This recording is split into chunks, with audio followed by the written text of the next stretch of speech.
confidence that as Senate President, he'll be able to set the institution back on the right path, guided by the highest standards of service, integrity, and morality. To my colleagues, I plead, let us elect Senate President Gatchalian and let us get back to our work in this hallowed institution. Maraming salamat po, Mr. President. And maybe we don't need to put it to a vote, Mr. President. Maybe we can do it by acclamation, Mr. President. Ayes and nays would be fine. I so move, Mr. President. So, And I move Although to close. There are no other nominees for Senate President. I move to close the period of nomination. any objection? Hearing none, the nominations are closed. Therefore, Mr. President, we'd like to Therefore- congratulate. As you said, for, Yes. to vote Ayes and nays. as acclamation. All those in favor of Senator Sherwin Gatchalian as Senate President of the Republic of the Philippines, say aye. Aye. All those against, say nay. The ayes have it. Senator Sherwin Gatchalian is declared Senate President of the Republic of the Philippines. May we ask Senator Gatchalian to, before that, Senator Francis Pangilinan is recognized. Yes, just for the record that the vote, having a quorum, is unanimous, Mr. President, for the record. Thank you. We place that on record. May we ask Senator Sherwin Gatchalian to ascend to the rostrum to take his oath as Senate President.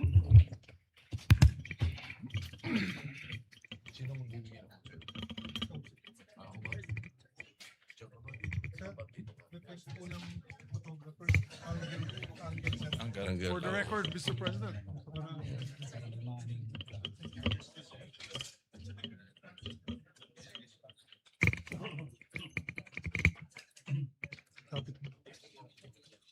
Yan po sa ilaw. Spot na. May mga kasama ka. Meron. Sila mix. Oo, dapat. Mix at saka si Cheese. Mix. May we request Senator Zubiri and Senator Escudero to please join us. Dito sila likod ko.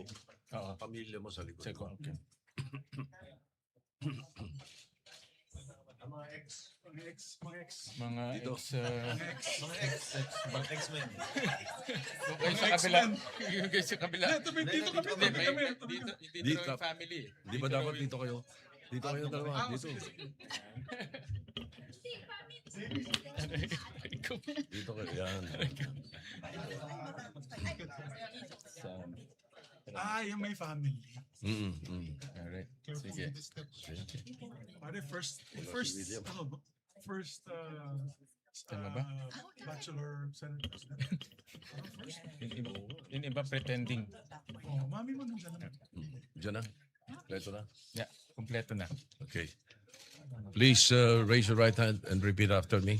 I state your name. I, Sherwin Gatchalian, Having been elected to the position of Senate President, having been elected to the position of Senate President, do hereby solemnly swear do hereby solemnly swear that I will well and faithfully discharge that I will well and faithfully discharge to the best of my ability to the best of my ability the duties of my present the position duties of my present position and of all others I may hereafter hold and of all others I may hereafter hold under the Republic of the Philippines, under the Republic of the Philippines, that I will support and defend that I will support and defend the Constitution of the Philippines, the Constitution of the Philippines, that I will obey the laws, legal orders, and decrees that I will obey the laws, legal orders, and decrees promulgated by the duly constituted authorities, promulgated by the duly constituted authorities, and maintain true faith and allegiance and maintain true faith and allegiance to the Republic of the Philippines, to the Republic of the Philippines, and that I impose this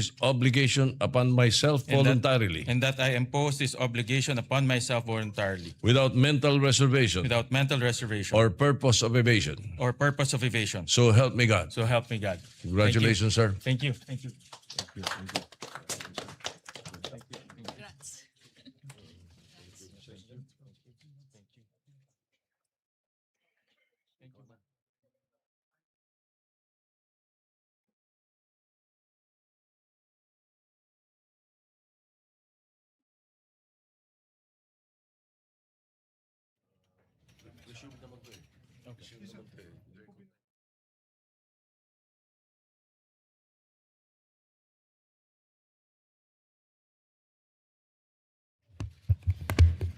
Majority Leader.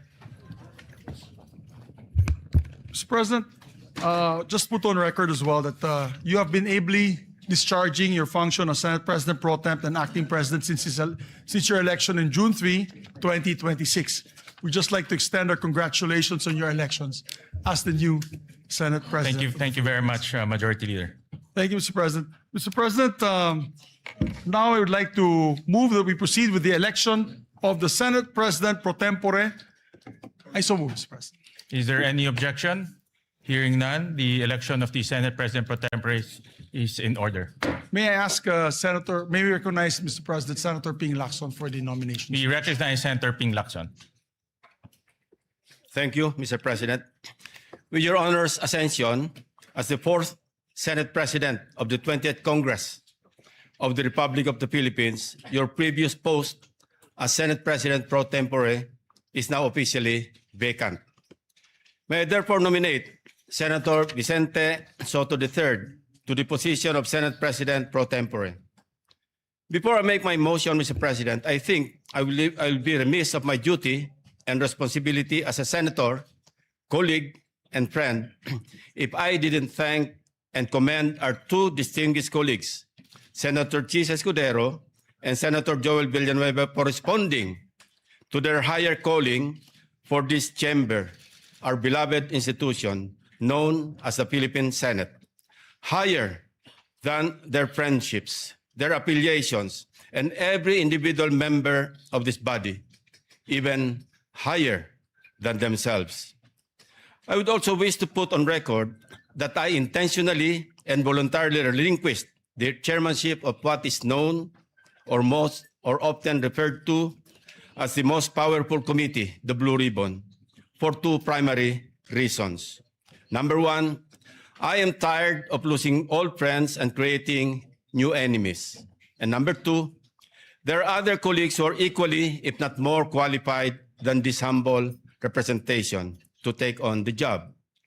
If there were no takers, I was willing, albeit with a heavy heart, to retain and continue sitting as chairman and resume a duty that I am morally and obligated to perform. With that, Mr. President, I move to nominate the position of Senate President Pro Tempore, Senator or the Honorable Vicente Soto III. I so move, Mr. Chairman, Mr. President. Thank you. Thank you. Majority Leader. Thank you, Mr. President. And just to give a short manifestation, Mr. President, I'd like to have the privilege to second the nomination of Senator Vicente C. Soto III as a Senate President Pro Temp. I was his majority leader in all three times he was elected as Senate President.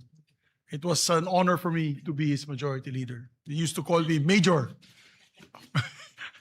as the major in the plenary. But I can say from experience that he's second to none when it comes to knowledge of our institutional rules, traditions, and processes. He's what we need in the Senate leadership today. Someone who will protect the stability of the Senate and uphold the rules that give this institution shape and direction. Therefore, I would like to second the nomination of Vicente C. Soto III as our Senate President Pro Tem. Mr. President, there being no other nominations, I therefore move that we close the period of nomination and proceed with acclamation. We therefore close the period of nominations and proceed to the voting for the Senate President Pro Tempore. Those who are in favor say aye. Aye. Those who are not in favor say nay. The ayes have it. Congratulations to our new Senate President Pro Tempore, Senator Tito Soto. May we proceed, Mr. President, with the oath taking of the Senate President Pro Tempore.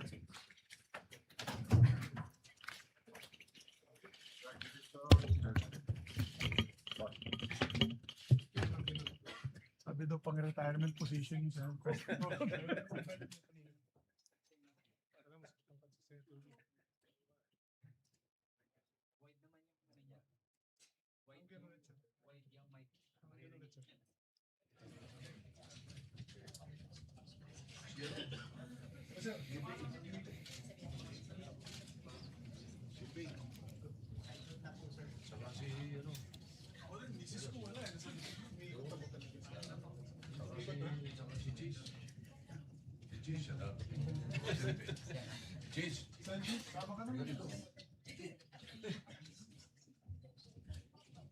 You want us to be behind you, sir? Ayan pala, ayan pala. Congratulations, sir. Thank you. Sorry, dito na kami dumaan, sir.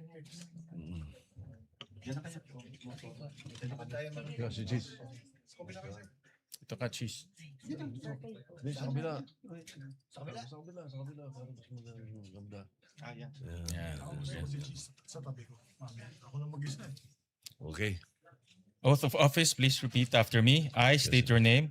I, Vicente Soto III, Having been elected Senate President pro tempore, having been elected to the position of Senate President pro tempore, do hereby solemnly swear do hereby solemnly swear that I will well and faithfully discharge that I will well and faithfully to discharge the best of my abilities to the best of my the abilities duties of my present position the duties of my present position and of all others I may hereafter hold and of all others I may hereafter hold under the Republic of the Philippines, under the Republic of the Philippines, that I will support and defend the Constitution of the Philippines, that I will support and defend the Constitution of the Philippines, that I will obey the laws, legal orders, and decrees that I will obey the laws, legal orders, and decrees promulgated by the duly constituted authorities, promulgated by the duly constituted authorities, and maintain true faith and allegiance and maintain true faith and allegiance to the Republic of the to Philippines, the Republic of the Philippines, and that I impose this obligation upon myself voluntarily, and that I impose this obligation upon myself voluntarily, without mental reservation without mental reservation or purpose of evasion. or purpose of evasion. So help me God. So help me God. Congratulations, sir. Thank you, sir. Congratulations.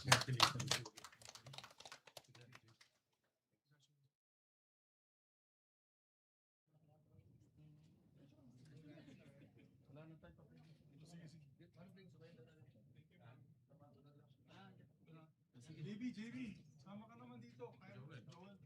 Joel din, dating manjo.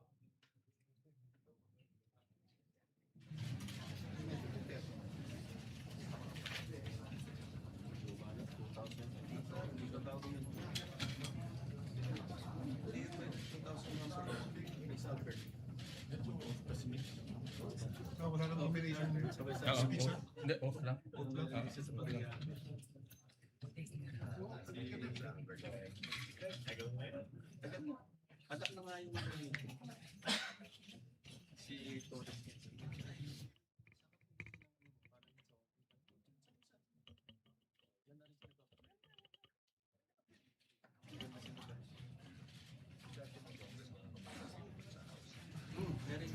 Mr. President, if I may be able to take my oath as well as Majority Leader, although I have been elected as the Chairman of the Rules Committee, but I was not able to take my oath the last June 3 meeting. Yes, we will administer the oath to Thank you very the much, Mr. Majority Leader.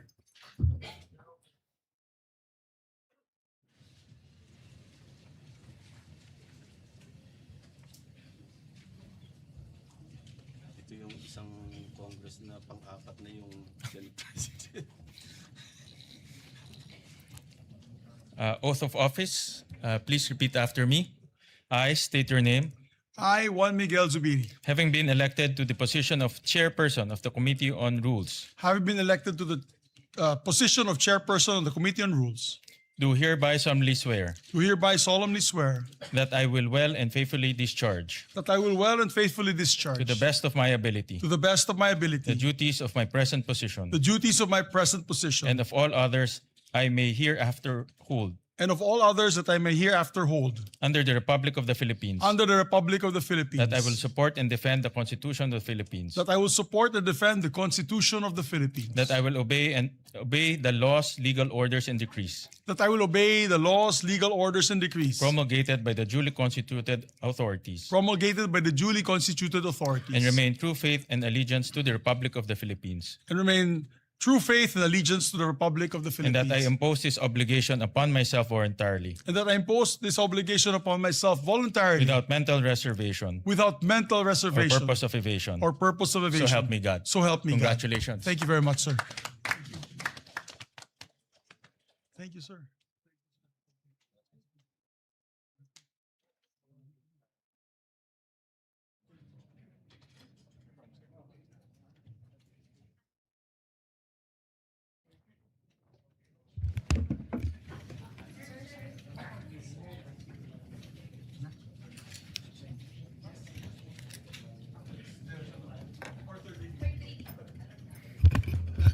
Election ng committee, ano, chairperson?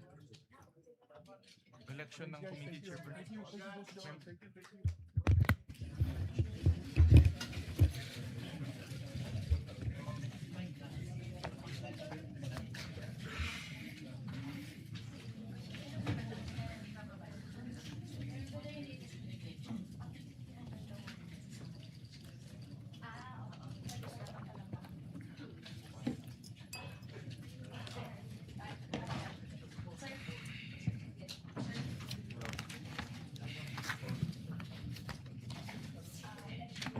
Yes.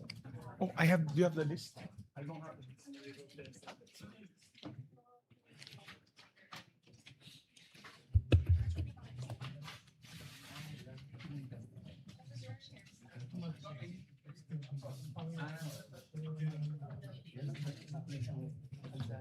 Majority President, Leader. yes, Mr. President, we're about to elect the members of the different committees so that we can buckle down to work, Mr. Correct. President.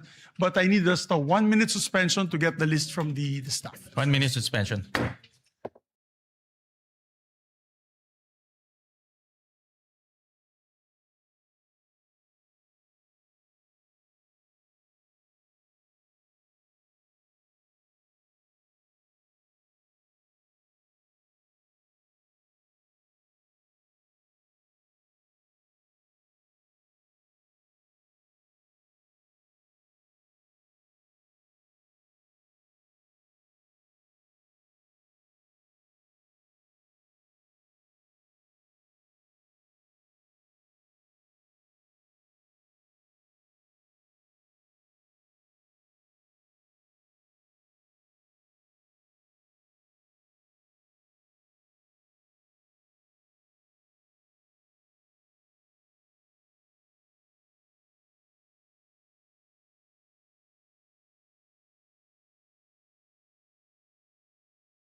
Mr. President, while our secretariat is still printing out the names of the other members of the committees, I'd just like to put on record the chairpersons of some of the committees have already been elected in June 3, 2026. to complete the committee chairmanships and memberships, I now move to elect the following senators as chairpersons and members of the following committees. If I may, Mr. President. Go ahead, Majority Leader. Mr. President, I move for the constitution of the Committee on Accountability and Public Officers and Investigations, or the Blue Ribbon Committee, to be composed of 17 regular members and 3 ex officio members, reflecting an 11-9 majority-minority ratio. With the chairperson being elected, which is Senator Erwin Tulfo, and with 3 ex officio members taken into account, I move that all majority members, with the exception of one, which is Senator Chis Escudero, he requested to be the one, not as a member of the committee, be elected as members of the said committee. I further move that all remaining senators who are currently in active discharge of their senatorial functions and who are not otherwise designated as ex officio members be elected as regular members, subject to the prescribed membership limit under the rules. So moved, Mr. President. Is there any objection? Hearing none, the motion is approved. Yes, just to explain to the public that's listening, all members, actually 17 members po ang membership ng Committee on Accountability and Plus 3. Public Officers and Investigations, the Blue Ribbon Committee. Ibig po sabihin yan, 17 members plus yung ex officio members, which is the Senate President Pro Temp, the Majority Leader, the deputies, the 2 deputy Majority Leaders, the Minority Leader, and also the Deputy Minority Leader. So halos lahat po, sa lahat na nakikinig po sa atin na yung araw na ito, halos lahat ng members ng Senado, except for one, ay magiging membro ng Blue Ribbon. So we just move today, Mr. President, to state that fact and put on the record. So noted. Thank you very much, Mr. President. And upon the instruction of the chairperson, Senator Erwin Tulfo, I manifest the designation of Senator Kiko Pangilinan as vice chairperson of the said committee. Is there any objection? Hearing none, manifestation is noted. Mr. President, I would like to also move on the election of members of the Committee on Social Justice on the part of the majority. The chairperson is Senator Erwin Tulfo, the vice chairperson is Senator Risa Ontiveros, and the members are Senator Kiko Pangilinan, Senator Manuel Lito Lapid, and Senator Raffy Tulfo. Is there any objection? Hearing none, the motion is approved. Mr. President, I move to elect the members of the Committee on Energy. The chairperson being Senator Erwin Tulfo, vice chairperson Senator J.V. Ejercito, members Senator Risa Ontiveros, Senator Bam Aquino, Senator Lito Lapid, and Senator Raffy Tulfo. We still need 2 members of the majority. I'll wait for the chairperson to give me the names of the 2 additional members. And so move, Mr. President. Is there any objection? Hearing none, the motion is approved. Thank you, Mr. President. Mr. President, I move that we elect the committee members of the Committee on Trade, Commerce, and Entrepreneurship. As chairperson, Senator Bam Aquino, and as members, Senator J.V. Ejercito, Senator Chis Escudero, Senator Manuel Lito Lapid, Senator Kiko Pangilinan, and Senator Raffy Tulfo. Is there any objection? Hearing none, the motion is approved. Mr. President, I move that we elect the members of the Committee on Constitutional Amendments and Revision of Codes. The chairperson being Senator Francis Kiko Pangilinan, and members Senators Risa Ontiveros, Senator Ping Lacson, Senator J.V. Ejercito, Senator Bam Aquino, Senator Lito Lapid, and Senator Chis Escudero. I so move. Is there any objection? Hearing none, the motion is approved.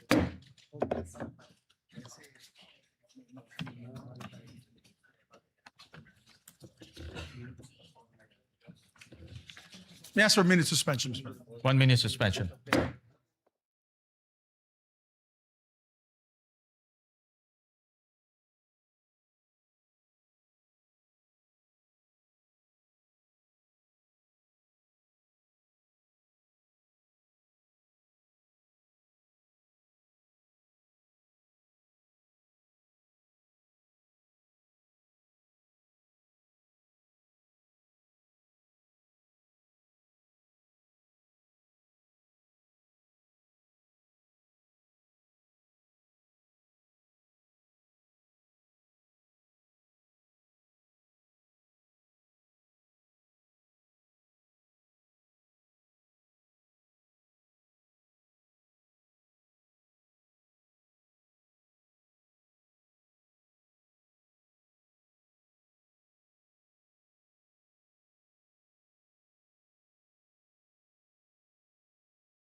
Also, the members of the Committee on Agriculture, Food and Agrarian Reform.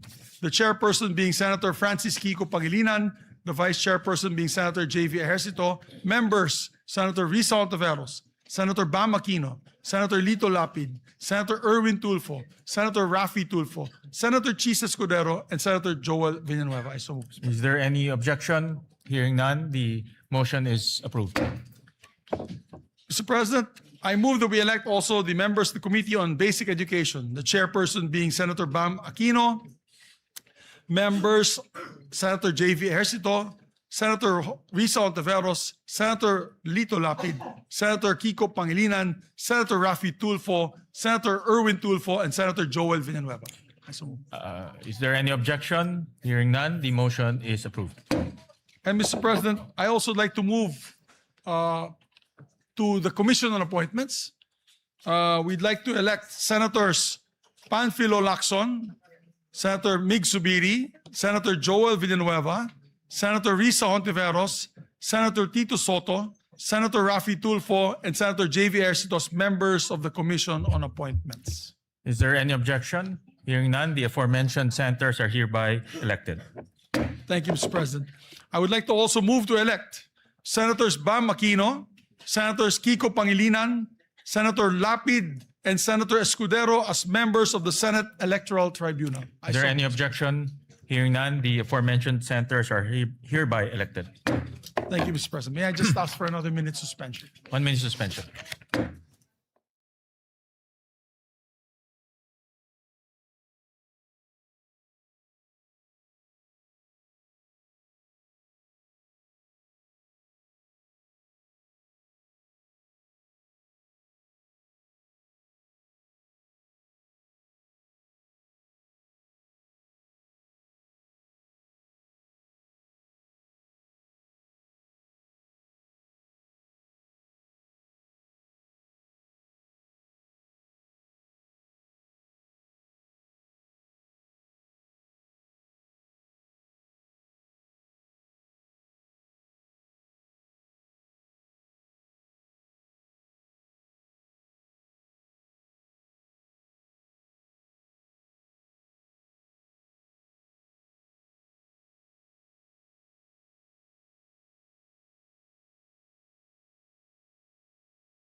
Thank you, Mr. President. Mr. President, the same situation is on the Committee on Foreign Relations, where there are 17 members of the Senate who are members of this committee. I move, and me being the chairperson, Mr. President, that was elected last June 3, that I have retained the position as chairperson of the Committee on Foreign Relations, and that all members be made as members of the Foreign Relations, except for one on our part, Mr. President, with the permission of Senator Lito Lapid. Does the committee have 17 members as well? Yes. Okay. So the same So situation. same as the Blue situation Ribbon. as Blue Ribbon? Yes. All right. So we elect all members except for Senator Lapid as member of the Committee on Foreign Relations. So moves, President. Is there any objection? Hearing none, the motion is approved. Thank you, Mr. President. Mr. President, also for the Committee on Science and Technology, I move that we elect the members, the chairperson being Senator Bam Aquino, the members being Senator J.V. Ercito, Senator Kiko Pangilinan, and Senator Risa Ontiveros. I so move, Mr. President. Is there any objection? Hearing none, the motion is approved. Mr. President, I'd like to also move to elect the members of the Committee on Justice, the chairperson being Senator Francis Kiko Pangilinan, Vice Chairperson Senator Ping Lacson, and members Senator Risa Ontiveros, Senator Bam Aquino, and Senator Joel Villanueva. Is there any objection? Hearing none, motion is approved. And also like to designate, for the record, Senator Ping Lacson as one of the vice chairpersons of the Blue Ribbon Committee. I forgot to mention earlier. So noted. May I ask for a minute suspension, Mr. President? 1 minute suspension.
also manifest for the record that in the Committee on Justice, the chairperson is automatically the member of the JBC. Yes. Which is Senator Francis Kiko Pangilinan. Correct. For the Senator record, Mr. President. Pangilinan will represent the Senate in the JBC. Mr. President, I move that we elect also members of the Committee on Rules.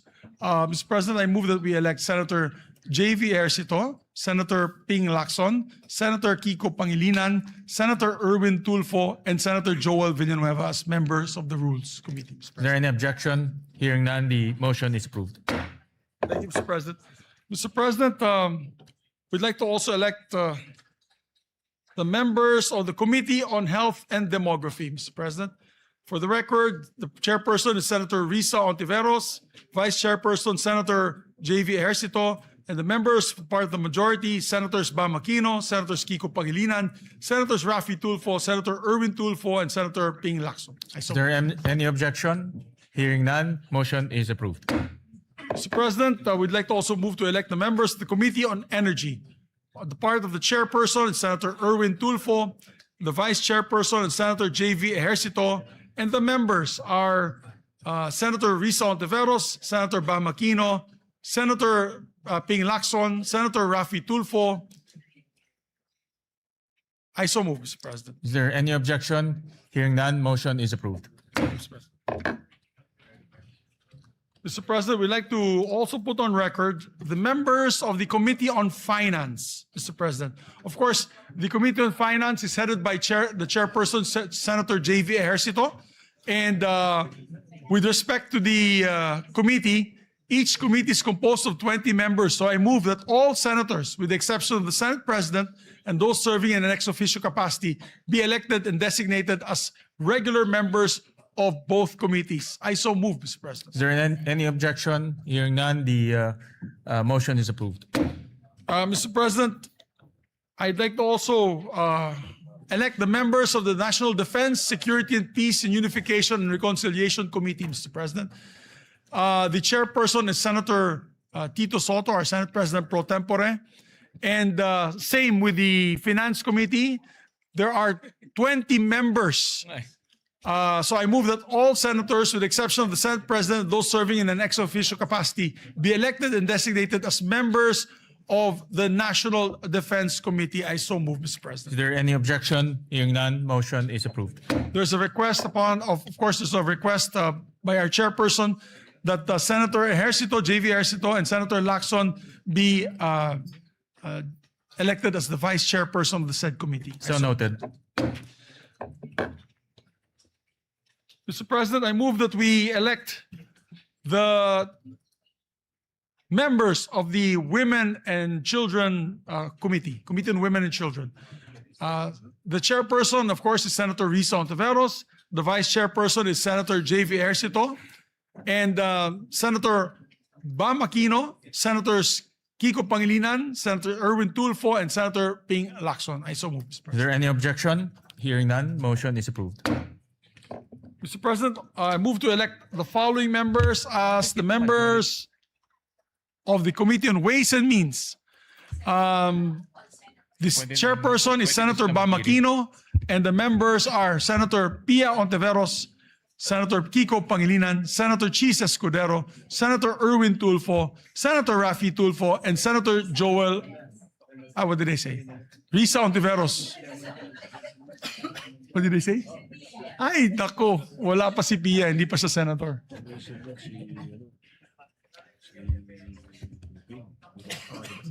Senator Pia. Okay, my apologies, Mr. President. My apologies. The chairperson of the Ways and Means Committee is Senator Ping Lacson, Mr. President. And vice chair will be Senator Bam Aquino, Senator Risa Ontiveros, Senator Kiko Pangilinan, Senator Francis Escudero, Senator Erwin Tulfo, Senator Raffy Tulfo, and Senator Joel Villanueva. So moved, Mr. President. Is there any objection? Hearing none, motion is carried. May I ask for another minute suspension? Session suspended.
I move that we elect the members of the Committee on Games and Amusements. The chairperson, of course, is Senator Lito Lapid. The vice chair is Senator Rafi Tulfo. The members are Senator Chis Escudero, Senator Panfilo Lacson, Senator Erwin Tulfo, and Senator Joel Villanueva. So moved. Is there any objection? Hearing none, motion is approved. Mr. President, I move that we elect the members of the Committee on Ethics and Privileges. The chairperson being Senate President Pro Tem Tito Soto, Vice Chairperson Senator Pangilinan, members Senator Rafi Tulfo, and Senator Lacson. Is there any objection? Hearing none, motion is approved. I move that we elect members of the Committee on Public Services, Mr. President. The chairperson is Senator Rafi Tulfo.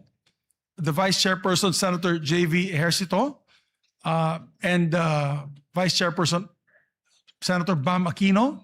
Members, Senator Lito Lapid, Senator Risa Ontiveros, Senator Kiko Pangilinan, Senator Erwin Tulfo. I so move, Mr. President. Is there any objection? Hearing none, motion is approved. Mr. President, I move that we elect the members of the Committee on Local Government. It is headed by their chairperson, Senator J.V. Ejercito, Vice Chairperson, Senator Ping Lacson, members, Senator Rafi Tulfo, Senator Francis Kiko Pangilinan, Senator Risa Ontiveros, Senator Joel Villanueva, Senator Lito Lapid, and Senator Bam Aquino. I so move. Is there any objection? Hearing none, motion is approved. Thank you, Mr. President. Mr. President, I move that we elect the members of the Committee on Migrant Workers, headed by Senator Rafi Tulfo, Vice Chairperson Senator Joel Villanueva, members Senator Lito Lapid, Senator Erwin Tulfo, Senator Bam Aquino, Senator Risa Ontiveros, Senator J.V. Ejercito, and Senator Kiko Pangilinan. I so move. Is there any objection? Hearing none, motion is approved. May I ask for a minute suspension once again. Session suspended.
you very much, Mr. President. Mr. President, I'd like to ask my colleagues for a bit of patience because the lists were only given today and they're just verifying all the names na hindi magdodoble po tsaka hindi po tayo sumobra sa allotted Number of ratio seats. natin, Mr. President.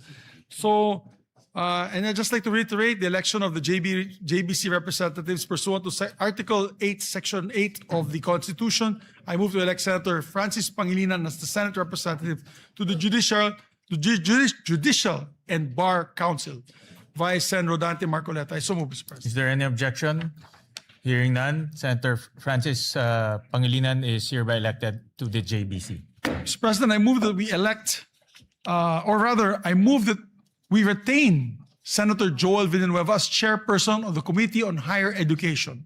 And his vice chairman will be Senator Ejercito, members Senator Bamakino, Senator Kiko Pangilinan, Senator Raffy Tulfo, and Senator Escudero. I so move, Mr. President. Is there any objection? Hearing none, motion is approved. And I'd like to make a correction. In the Committee on Games, it's not Senator Raffy Tulfo who's the vice chairperson. It is Senator Erwin Tulfo. So noted. My apologies to the chairperson. As regards to the CA membership, Mr. President, for the record, that this representation and that of Senator Soto are vice. We replace Senators Lito Lapid and Senator Mark Villar respectively for the record, Mr. President. Yeah. So noted. Mr. President, we'd like to also elect the members of the Committee on Labor. Chairperson, Senator Joel Villanueva. Vice Chairperson, Senator J.V. Ejercito. And members, Senator Raffy Tulfo, Senator Erwin Tulfo, Senator Bam Aquino, Senator Risa Ontiveros, Senator Pangilinan, and Senator Escudero, Mr. President. Is there any objection? Hearing none, motion is approved. And Mr. President, I move to formally elect as well my deputy majority floor leaders. We'd like to elect and move to elect Senators J.V. Ejercito as my senior deputy majority leader, who one day in the near future will become the majority leader, I hope, after his job in the Finance Committee, and this representation will just retire. We'd like to also elect, Mr. President, our former majority leader, Senator Joel Villanueva, as deputy majority floor leader. Is there any objection? Hearing none, motion is approved. Thank you very much, Mr. President. May I ask for another minute suspension? Session suspended.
President, may we request, while we're just awaiting for the names of the committee memberships of the other remaining committees, may we request our members and colleagues to come back to the floor so that we may proceed for a third reading vote. And then the adoption of the resolution on Mindanao that will be authored by Senator Joel Villanueva.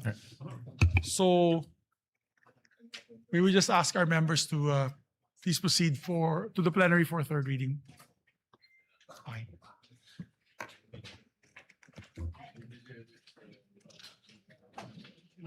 Erwin and Senator Lito. Okay. Senator Erwin.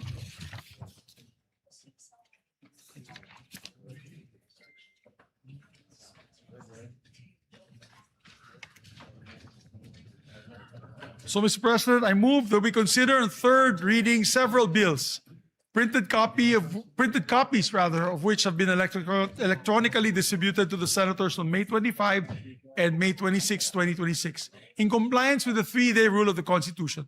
With that, Mr. President, I move to consider a third reading Senate Bill number 2092. This is the bill declaring waling-waling as our national orchid, Mr. President. I so move. Is there any objection? Hearing none, the consideration of Senate Bill number 2092 on third reading is in order. The Secretary is directed to read the title of the bill. An act declaring the waling-waling Vanda sanderiana as the national orchid of the Philippines. And proceed with the roll call vote. Roll call vote.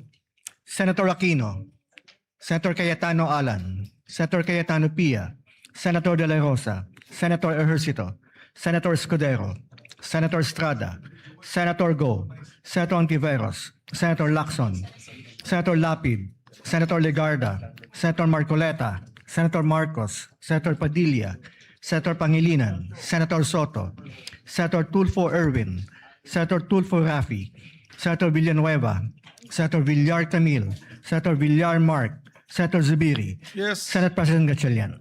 Yes. With 13 affirmative votes, 0 negative votes, 0 abstention, SB number 2092 is approved on third reading. Thank you, Mr. President. Mr. President, I move to consider third reading House Bill number 6639. This is the bill granting Philippine citizenship to Benny Boatwright III. I so move. Is there any objection? Consideration of House Bill number 6639 on third reading is in order. The Secretary is And directed. before we proceed with the voting, Mr. President, I would just like to put on record, they were here 3 days straight in the last, before we ended the session, and I think they're back onto training. So I think it's okay that we elect them in absentia because they deserve it, Mr. President. They were here 3 days before we ended session. Correct. In fairness to them, they were here present Yes, physically both- for 3 both, days.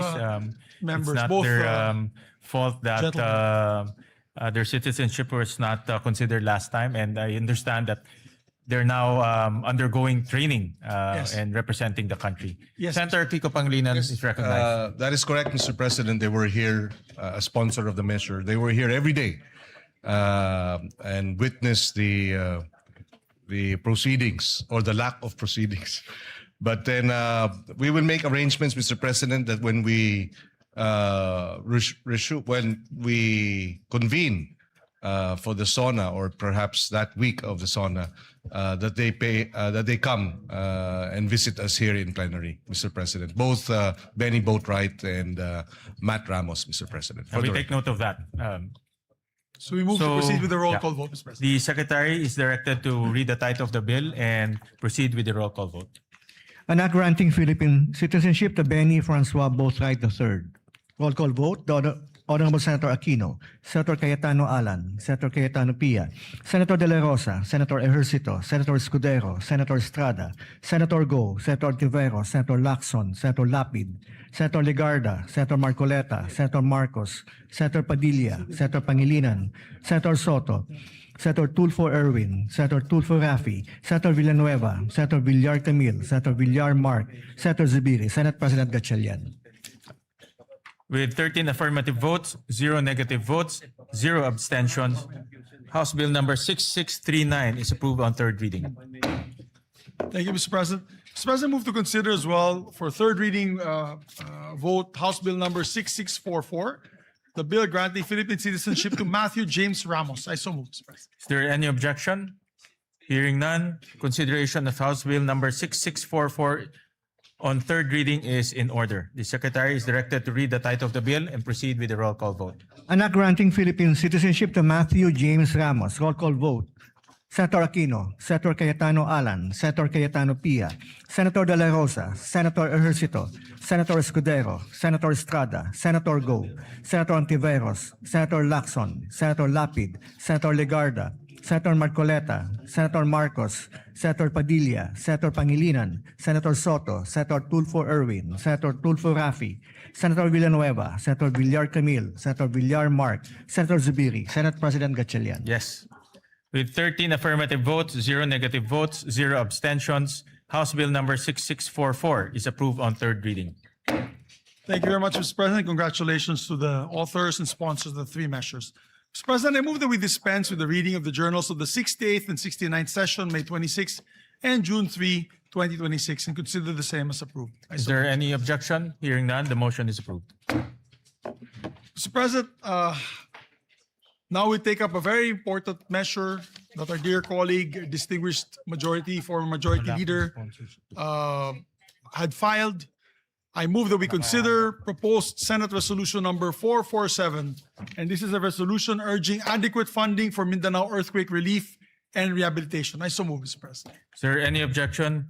Hearing none, the motion is approved. Mr. President, I move that we recognize a distinguished former majority floor leader, our deputy majority floor leader, no other than our distinguished colleague from Bulacan, Senator Joel Villanueva. We recognize the distinguished gentleman from Bulacan. Thank you very Senator much, Villanueva. Mr. President, our distinguished majority leader. Mr. President, distinguished colleagues, it is an honor to rise before this august chamber to sponsor proposed Senate Resolution number 447, urging the national government to ensure adequate funding and resources for the relief, rehabilitation, reconstruction, and recovery of communities devastated by the recent earthquake in Mindanao. Ginoong Pangulo, ang usapin po natin ngayon ay hindi lamang tungkol sa pondo. Ito po ay tungkol sa mga buhay na winasak ng lindol at sa ating tungkulin na tulungan ang ating mga kababayan na muli pong makabangon. Noong pong 8 ng Hunyo, isang magnitude 7.8 na lindol ang tumama malapit sa Sarangani Province. Sa loob lamang po ng ilang minuto, nagbago ang buhay ng daang-daang libong Pilipino. As of June 16, at least 68 lives have been lost. More than 1,000 have been injured, and over 30 remain missing. Mahigit 1 milyong individual o higit 330,000 families ang naapektuhan, habang halos 19,000 pa rin ang nananatili sa evacuation centers. Ngunit higit pa po sa mga numerong ito ay ang mga kwento ng ating mga kababayan, mga pamilyang nawalan ng tahanan, mga batang hindi makapasok sa paaralan, mga manggagawa, mga magsasaka, mga mangingisda na nawalan ng kabuhayan, at mga pamilyang nagdadalamhati sa pagkawala ng kanilang mahal sa buhay. Mr. President, Mindanao is a pillar of our national economy. Ito po ay mahalagang pinagmumulan ng pagkain, produktong agrikultura at yamang dagat. Kapag naapektuhan po ang Mindanao, nararamdaman po ito ng ating buong bansa. Initial assessments estimate at least 1.13 billion pesos in damage to public and private infrastructure. And that figure is expected to rise, Mr. President, as assessments continue. Nasira po ang mga tahanan, paaralan, ospital at iba pang mahalagang infrastruktura. Ngunit ang mas malaki pong hamon ay ang muling pagtatayo ng mga komunidad at pagbibigay ng bagong pag-asa sa ating mga kababayan. Kaya Ginoong Pangulo, sa pagkakataong ito, nais po nating makita, nais natin din pong kilalanin, lalo na ang ating mga rescue workers, health workers, uniformed personnel, volunteers, local officials at humanitarian organizations na wala pong sawang tumutulong sa mga nasalanta. Ngunit alam po natin, Ginoong Pangulo, alam natin na hindi po sapat ang bayanihan lamang. Heroism saves lives, but resources rebuild communities. Compassion comforts victims, but funding restores livelihoods. Kaya po kinakailangan nating tiyakin na ang lahat ng magagamit na pondo at suporta ng ating pamahalaan ay agad-agad na mapakilos upang mapabilis ang relief, rehabilitation, reconstruction at pagpapanumbalik ng kabuhayan sa mga apektadong lugar. Ginoong Pangulo, sa panahon po ng sakuna, nasusukat hindi lamang po ang tibay ng ating mga infrastruktura, kundi ang tibay ng ating pagkakaisa bilang isang bansa. Ngayon ang panahon upang patunayan na walang Pilipinong maiiwan. And for these reasons, Mr. President, I respectfully seek the support of our esteemed colleagues for the immediate passage, immediate adoption of this resolution. Marami pong salamat at pagpalain tayong lahat ng ating Panginoong Diyos. Senator Erwin Tulfo is recognized, then Senator Kiko Pangilinan. May we recognize as well Senator J.V. Ejercito to And sponsor. we And then recognize after which, sorry. yeah, I we just- recognize Senator JV first for his Yes, I have the co-sponsorship. list. It's the Senator J.V. Ejercito, Mr. President. After that, Senator Kiko Pangilinan and Senator Erwin Tulfo. And Senator Raffy Tulfo after. So we first recognize Senator JV Ejercito. Thank you, Mr. President. Ginang Pangulo, mga kasamahan sa Senado at sa mga kababayan natin sa Mindanao, magandang umaga po. I rise today to co-sponsor proposed Senate Resolution number 447, a resolution urging the national government to take all necessary measures to ensure the availability of adequate funding and resources for the relief, rehabilitation, reconstruction, and recovery of communities affected by the recent devastating earthquake in Mindanao. Through the resolution, the Senate joins the nation in mourning and honoring the lives lost during the devastating earthquake that hit our brothers and sisters in Mindanao, particularly the province of Sarangani, South Cotabato, Davao Occidental, and Davao del Sur. 68 deaths were reported by the National Disaster Risk Reduction and Management Council, while 33 remain missing according to the latest reports made by the NDRRMC last Tuesday. Mr. President, ang mga buhay pong ito ay hindi numero lamang. These are lives and futures that were abruptly cut short by this disaster. Ang bawat isa sa kanila ay may pangalan, mayroong kwento, mayroong pangarap, at may mga mahal sa buhay na naiwan. Sila ay mga anak, asawa, kapatid, kaibigan, at mga mahal nating mga kababayan. Nakapanlulumo po ang mga larawan at video na nakita natin online. Ano pa kaya ang aktwal na pakiramdam at sitwasyon na dinadanas ng ating mga kababayan? Bilang magulang, nakakatakot isipin na malagay sa kaparehong sitwasyon ang aking mga anak.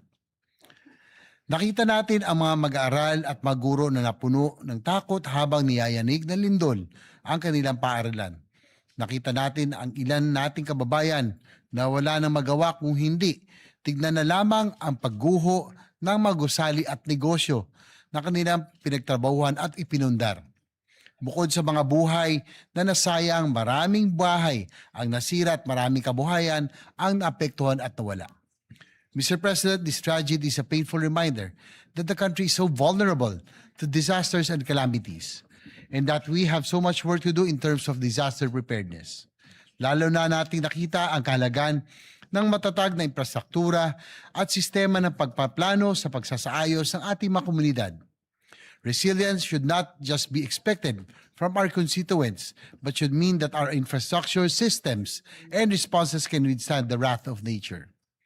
Sa ilalim ng liderato ni Senate President Win Gatchalian, mabilis na nakapag-abot ng paunang tulong ang Senado sa mapektadong komunidad. Subalit alam natin na hindi matatawaran ng kahit anong ayuda, donasyon o anumang halaga ang mga buhay na nawala at ang sakit ng trahedya na dinaranas ng mga naiwang pamilya. Kaya naman, nakikiisa ko sa panawagan na sa pamamagitan ng Senate Resolution na ito ay tiyakin ng ating pamahalaan ang agaran at pangmatagalang suporta para sa rehabilitasyon at pagbangon ng Mindanao.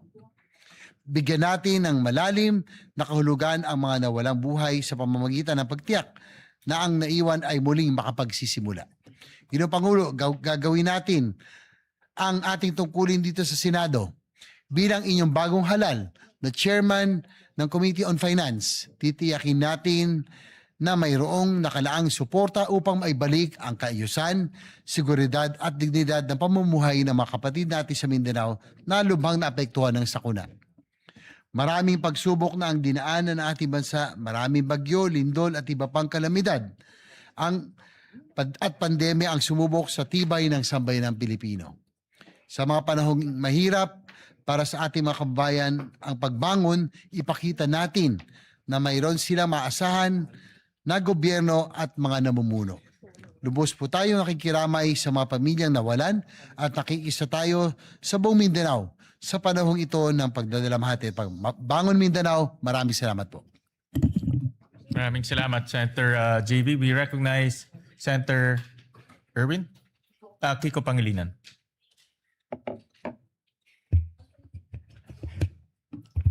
Thank you, Senate President Gatchalian. Dear colleagues, I rise to co-sponsor Senator Joel Villanueva's Senate Resolution number 447. In times of calamity, the Senate must speak as one. I commend Senator Joel Villanueva for his quick thinking and swift leadership on this resolution, which reflects the Senate's shared duty to help Mindanao recover, rebuild, and prosper.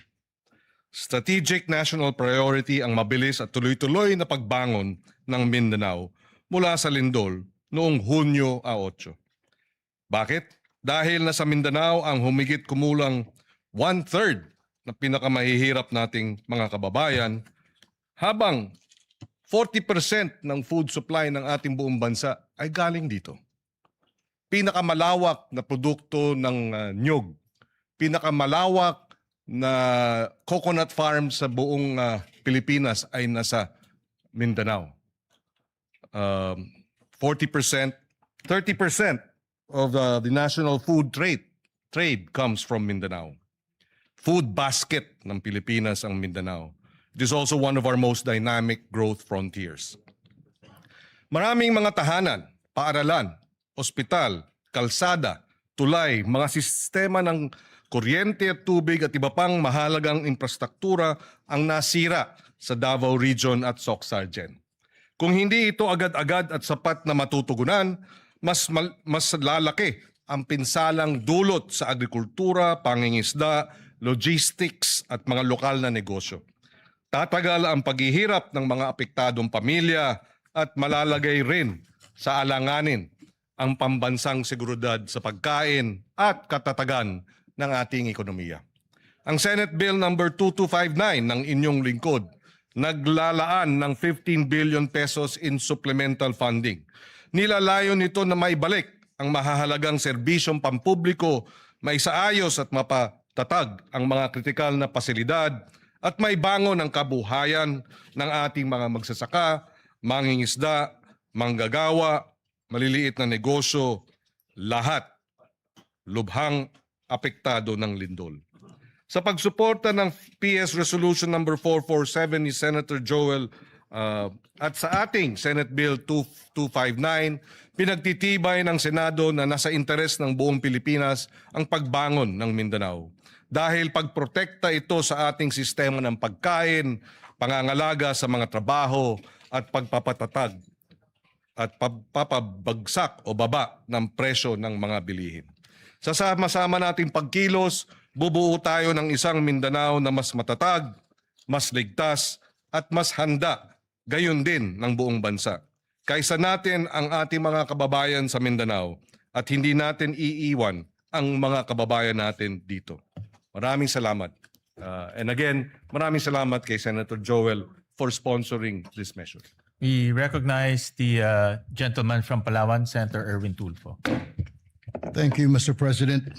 I rise today to express my full support and to formally manifest my co-sponsorship of the Senate Resolution number 447, which urges the government to take all necessary measures to assist the people of Mindanao following the recent earthquake that has caused significant damage to lives, homes, infrastructure, and livelihoods.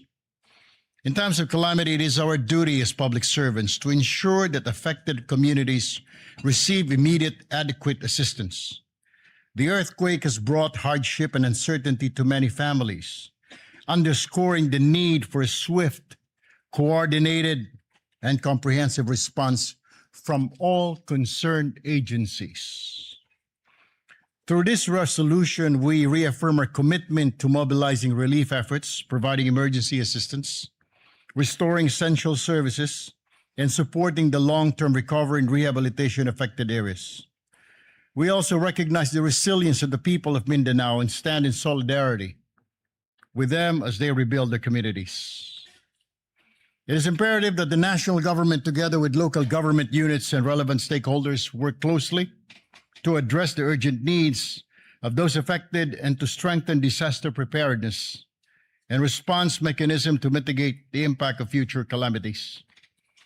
Ginong Pangulo at mga kasamahan, Ito po yung sinasabi ko noon pa at paulit-ulit ko na sinasabi. Isantabi po natin ang ating mga personal or group interest. Alang-alang po sa mas nakakarami sa atin. We commend Senator Joel Villanueva for coming in today to file this resolution for the victims of the Mindanao quake. Thank you, Senator Joel Villanueva, for this resolution. For this reason, I wholeheartedly support and co-sponsor Senate Resolution number 447, Mr. President, and urge its immediate adoption. Thank you and good morning. Any more, Majority Leader? Any more, Senator Raffy? Yeah. While waiting for Senator Raffy, let me commend the resolution filed by Senator Joel Villanueva, PS Resolution 447. Ito po ay napapanahon dahil po yung naranasan ng Mindanao, particularly Sarangani and Jensan, ay isa sa pinakamalakas na lindol na naranasan po ng ating bansa. At marami pong infrastruktura na nasira doon. Nakita ho namin ni Senator Erwin, Senator JV at Senator Migs. At marami rin pong nasawi na buhay. At kami po ay nakikiramay at nakikiisa po sa mga kababayan ho natin sa Jensan, Sarangani at sa lahat pong ng lugar na tinamaan po ng lindol. At kaya po nagbibigay pugay ho kami kay Senator Joel dahil ito pong resolusyon ay nagdedirekta ng mabilis na action o mabilis na action at mabilis po na pag-release ng pondo para po makatulong po sa mga kababayan natin sa Mindanao. With that, we recognize Senator Raffy Tulfo. Mr. President, colleagues, I rise today to express my strong support for Senator Joel Villanueva, Senate Resolution 447 and 452 concerning the recent 7.8 earthquakes which struck Mindanao last June 8, 2026. Hindi basta numero mga biktima ng lindol o anumang kalamidad.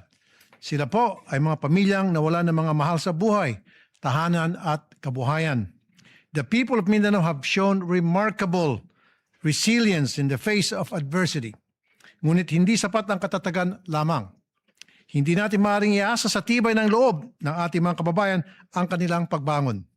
Kailangan nila ang agarang tulong at buong suporta ng pamahalaan upang muling maitayo ang kanilang mga buhay at komunidad. These resolutions recognize the urgent need to assess the full extent of the damage, ensure the relief and rehabilitation efforts are delivered efficiently, and identify measures that will strengthen the preparedness of our community against future disasters. Kasabay po nito, kinikilala natin rin ang kabayanihan ng ating mga rescue workers, medical teams at frontliners na nagbuwis ng oras at lakas upang pangunahan ang ating recovery efforts. For these reasons, I express my support, again, for Senate Resolution 447 and 452 and urge my colleagues to continue working together to ensure that the affected communities receive the assistance, rehabilitation, and protection that they deserve. May we continue to pray for their rehabilitation and for the continued safety of all our kababayans. Maraming salamat po, Mr. President. Thank you. Thank you very much for the co-sponsorship speech. Majority Leader, any more Thank you very much, Mr. co-sponsorship? President. With that, no other members wish to sponsor the measure. I move that all members present be made co-sponsors, Mr. President. Is there any objection? Hearing none, motion is approved and made. All senators are made co-sponsors of this bill. Yes, Mr. President. Those are present today. Mr. President, I move that we adopt proposed Senate Resolution number 447. I so move, Mr. Is President. there any objection? Hearing none, proposed resolution 447 is hereby adopted, subject to style. Thank you, Mr. President. And we would like to thank Senator Joel Villanueva for filing this measure. Kami po sa Mindanao ay nagpapasalamat po sa kanya sa malasakit po niya sa amin sa Mindanao. Maraming po salamat kay Senator Joel. With that, Mr. President, I move to also take up proposed Senate Resolution number 452 and ask the Secretary to read the title of the measure. Resolution expressing the profound gratitude of the Senate of the Philippines to the rescue workers, social welfare and healthcare personnel, local government units, uniformed services, civil volunteer groups, and all humanitarian responders for providing swift life-saving assistance to affected communities in the aftermath of the magnitude 7.8 earthquake that struck Mindanao. Health workers. Thank you, Mr. President. Mr. President, you are the sponsor Yes, of the Mr. measure, Pres- Mr. President. Do you wish to? Yes, Mr. sponsor President, or- I will just, Majority Leader, I will just insert my sponsorship speech for this resolution. Pero ito po ay simpleng pasasalamat sa ating mga frontliners, sa DSWD, in particular the Armed Forces of the Philippines who provided logistical support sa mga sinalanta po ng lindol. Kaya po ito ay isang pasasalamat sa lahat po ng frontliners natin. Kasama na rin po yung LGU LGUs. na talagang kaagad rumisponde sa pinsala ng lindol. Thank you, Mr. President. Pero meron na po tayong mga kasamahan. Mr. President, with your permission and permission of the body, would like to give short sponsorship speeches. Yes. May we recognize Senator J.V. Ejercito? He'll also insert to the records his sponsorship speech. And we'd like to recognize Senator Erwin Tulfo. We recognize Senator Erwin Tulfo for his co-sponsorship speech. Mr. President, colleagues, I rise today to manifest my support and co-sponsorship on Senate Resolution number 452, expressing the profound gratitude of the Senate to rescue workers, social welfare, healthcare personnel, local government units, uniformed services, civil volunteer groups, at sa lahat po ng humanitarian responders sa government man o sa pribadong kumpanya. Marami po akong nabalitaan na may mga private companies po. Yung iba po galing sa mga mining corporations na nagpadala po ng kanilang workers para tumulong po sa paghahanap sa mga natabunan ng mga gumuhong gusali. Therefore, Mr. President, this resolution would like to express my support to thank all those involved, including the local government units who were there at the very first instance, the first responders to go around to check their constituents. Maraming salamat po sa inyo. Thank you, Mr. President. Yeah, muli, nagpapasalamat ho kami sa ngalan po ng Senado. Nagpapasalamat ho kami sa ating mga rescue workers, social welfare and healthcare personnel, local government units, uniform services, kasama na po ang Armed Forces of the Philippines, civil volunteer groups, and all humanitarian responders. Maraming salamat po. Yes, maraming salamat po, Mr. President. Some, of course, special mention po yung Red Cross, Philippine yes. Red Cross, kung saan Of po course. tayo ay membro bilang governors, Board of Governors of the Philippine Red Na Cross. pinangungunahan po ni And, Chairman Dick Gordon. Chairman Dick Gordon for his speedy action, always ready, always there, always first, always ready, always there na Red Cross, headed by Senator Dick Gordon. We'd like to thank them. So with that, Mr. President, I move that we adopt proposed Senate Resolution number 452. I so move, Mr. Is there any objection? Hearing none, proposed resolution 452 is hereby adopted, subject to style. Thank you very much, Mr. President. Mr. President, we have a few bills that we can take up on the floor. Maybe we can just take this up already. We have to show our kababayans that we are working. We are going to pass several measures today. Mr. President, I move that we resume consideration on Senate Bill number 1990 under Committee Report number 52. I so move, Mr. President. This is for a period of, it's in the period of amendments, this measure. Is there any objection? Hearing none, the motion is approved. The measure is sponsored by our chairman, the Committee on Agriculture, Senator Francis Kiko Pangilinan. This is an act ensuring the development and promotion and protection of agricultural and fisheries cooperatives. Magandang panukala po ito, Mr. President. I move that we recognize the sponsor and we'll also recognize Senator I will introduce his. He already gave the amendment? Yes. So the amendments of Senator Joel are already with Senator Pangilinan. May we recognize the good sponsor, Mr. President? We recognize the gentleman from Pampanga, Senator Kiko Pangilinan. Thank you, Mr. President. Thank you, Majority Leader. Mr. President, as earlier manifested, we are in the period of amendments. Only Senator Joel Villanueva has introduced amendments, and therefore we can proceed on Section 11, other benefits and privileges of agriculture co-ops. This is on page 9. Between lines 9 and 10, we insert the following proviso. provided that the continued enjoyment of tax and fiscal incentives shall be subject to compliance with the assessment and rating system established under Section 21 of this Act, including standards on governance, financial transparency, member benefit distribution, and actual productive agriculture activity. So moved, Mr. President. Is there any objection? Hearing none, amendment is carried. Thank you, Mr. President. Another amendment of Senator Villanueva is Section 14, creation of the Bureau of Agriculture Cooperatives. On page 11, lines 22 and 23, delete the proviso and replace it with the following. Provided that the department shall, in coordination with the CDA and concerned local government units and subject to budgetary availability and applicable laws, establish a needs-based staffing framework for cooperative development officers based on agriculture population, geographic need, cooperative density, and other relevant development indicators, with priority given to the underserved and strategically significant agriculture areas. And therefore, the second paragraph of Section 14 will now read, it shall be a line bureau and headed by a bureau director. Its organizational and staffing pattern shall be determined by the department in consultation with the Department of Budget and Management, provided that the department shall, in coordination with the CDA and concerned local government units and subject to budgetary availability and applicable laws, establish a needs-based staffing framework for co-op development officers based on agri population, geographic needs, cooperative density, and other relevant development indicators, with priority given to underserved and strategically significant agriculture areas. I so move, Mr. Is President. there any objection? Hearing none, amendment is approved. Thank you, Mr. President. We proceed to Section 15, Powers and Functions of the Bureau of Agriculture Co-ops. On page 12, between line 19 and 20, insert a new paragraph to read, the Bureau shall exercise its powers and functions in a manner complementary to and not duplicative of the powers and functions of the CDA under applicable laws.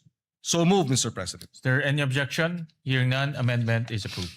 Mr. President, Section 30, implementing rules and regulations, the amendment will be on page 17, deletes line 9 to 12 and replace them with the following. Section 30, implementing rules and regulations. The rules and regulations necessary for the effective and efficient enforcement of the provisions of this Act shall be formulated by the Department and the CDA in coordination with the relevant government agencies and in consultation with the LGUs, agriculture cooperatives, farmers and fisherfolk organizations, and other stakeholders, and shall be implemented within 90 days from the effectivity of this Act.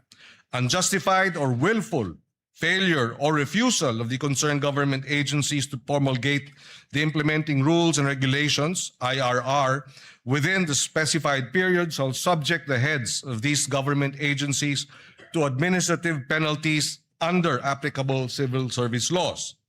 And third paragraph, should the IRR contain provisions that are contrary to this Act, the heads of government agencies responsible for such provision, when done in bad faith or with gross negligence, shall be held administratively liable.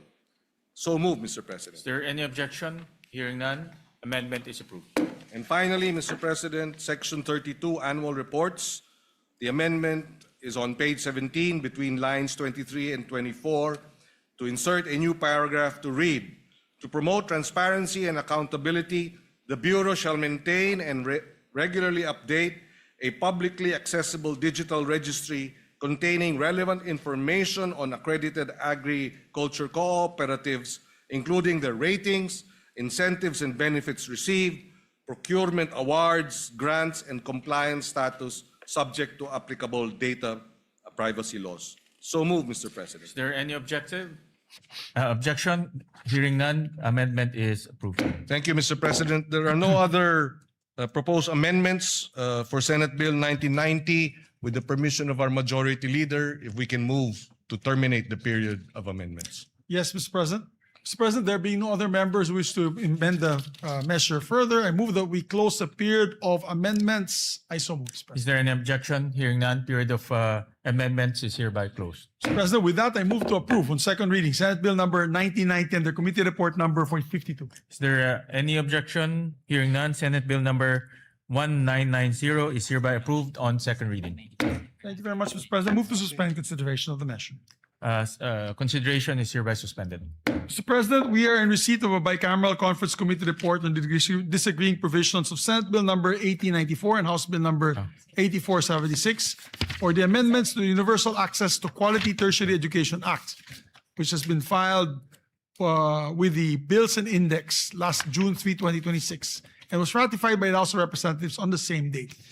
Mr. President, I move that we approve and ratify the said conference committee report on the disagreeing provisions of Senate Bill number 1894 and House Bill number 8476, and the text of the joint explanation be deemed read into the records of the chamber. I so move. Is there any objection? Hearing none, the motion is approved. The conference committee report is approved and ratified. Thank you very much, Mr. President. And Mr. President, yes, Mr. President. May we recognize our distinguished colleague, Senator Joel Villanueva. We recognize the for gentleman his, from Bulacan, Senator Joel Villanueva. Yeah, Mr. President, just to give a very short manifestation on the ratification of the BICAM report on enhancing universal access to quality tertiary education. Mr. President, dear colleagues, it is with great privilege that we rise today to express our strong support for the ratification of the Bicameral Conference Committee report on the disagreeing provisions of Senate Bill number 1894 and House Bill number 8476, otherwise known as the Act Enhancing the Universal Access to Quality Tertiary Education. We again extend our warmest gratitude to our fellow conferees in the Senate and our counterparts in the House of Representatives, especially Chairperson Lauren Legarda. As one of the co-authors one of the authors and co-sponsors of this particular measure, Mr. President, we welcome the improvements introduced to this legislation and remain hopeful that these amendments will further strengthen RA number 10931 or the Universal Access to Quality Tertiary Education Act. More importantly, we trust that these reforms will remain faithful to the original spirit and intent of the law, a landmark measure that we, together with some of our colleagues here, including our Senate President, envisioned during its passage to make higher education more accessible to every deserving Filipino learner, especially those who face the greatest economic barriers. This measure responds directly, Mr. President, to that challenge by granting prioritization of eligibility to the tertiary education subsidy for enrolled students from the 4Ps o Pantawid Pamilyang Pilipino program households in recognized higher education institutions and technical vocational institutions. We are helping, Mr. President, ensure that financial hardship does not stand in the way of educational opportunity. So ultimately, Mr. President, this measure advances our collective goal of building a more equitable and inclusive education system. It strengthens the country's commitment to supporting learners not only in gaining access to tertiary education, but also in successfully completing it and realizing their full potential. Again, Mr. President, for these reasons, we wholeheartedly support the ratification of this BICAM report. Maraming salamat, Ginoong Pangulo. At, Thank you, Senator Joel Villanueva. Thank you very much, sir, Deputy Majority Floor Leader. Thank you, sir. With that, I move to consider Senate Bill number 1991 and the committee report number 53. I so move, Mr. Is President. there objection? Hearing none, the motion is approved. This is an act strengthening the National Agriculture and Fisheries Extension System to accelerate agriculture and fisheries development, Mr. President. The sponsor of this measure is Senator Kiko Pangilinan, and may we recognize the sponsor and to amend Senator Joel Villanueva. Yeah, we recognize the sponsor, Senator Kiko Pangilinan, and Senator Joel for his amendments. Thank you, Mr. President. if I may, Mr. President, with the permission of our chairperson, on page 5, this representation would like to propose that we delete lines 24 and 25 and replace them with the following. The roadmap shall contain, among others, measurable performance indicators, annual implementation targets, monitoring and evaluation mechanisms, periodic review provisions, and annual projected budgetary requirements, including the establishment of the local development hub. The rationale, Mr. President, is that this proposed amendment strengthens the second paragraph of Section 6 by expanding the required contents of the roadmap to promote accountability, guide implementation, and ensure measurable outcomes in the delivery of agricultural and fisheries extension programs. I submit to the wisdom of our chairperson. Your What Honor. does the sponsor say? Accepted, Mr. President. Is there any objection? Hearing none, amendment is approved. Thank you, Mr. President. On page 6, line 9, after the word act and before the period, insert the following. And other applicable laws, and without diminution of vested rights, benefits, and security of tenure of affected personnel. So the paragraph, Mr. President, will now read as follows.